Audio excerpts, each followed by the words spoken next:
This is the Music Theory Fundamentals module, and the first lesson is on the staff, clefs, and ledger lines.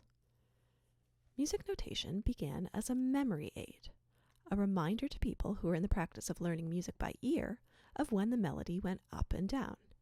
It became formalized over hundreds and hundreds of years into the signs and symbols we read today to learn and play music.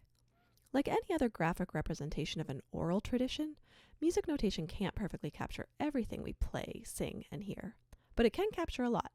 So let's dive into the graphs and symbols of music notation. Western music notation emphasizes two elements of music: pitch and rhythm. Pitch is notated vertically, and rhythm is notated horizontally. Pitch is how high or low something sounds. Higher frequencies are notated higher on the y-axis, and lower frequencies are notated lower. Rhythm is the controlled movement of music in time and is read from left to right on the x-axis. Music notation as a whole is read left to right and top to bottom, like a page of text written in English.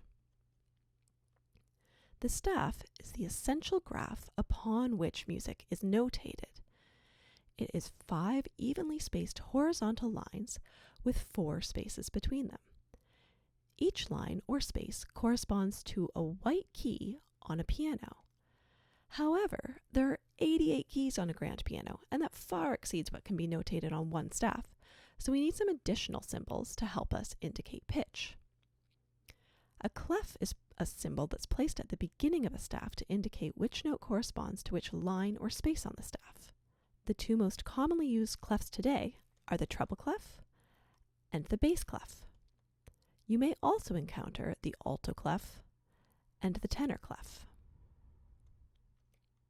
The treble clef is also known as the G clef, and that's because it's a stylized G that circles around the line that corresponds to a note named G, specifically the G above middle C, which I'll come back to in a moment. The bass clef is also known as the F clef because it's really a stylized F whose 2 dots surround the line that corresponds to a note named F. And specifically, this is the F below middle C. So why are there multiple clefs? Well, a treble clef is usually used for higher instruments and voices, such as violin, flute, and soprano voice. The bass clef is usually used for lower instruments and voices, such as cello, trombone, and bass voice. Piano music is typically written on both the treble and bass clef, with notes on the treble clef usually played by the right hand, and notes in the bass clef usually played by the left hand.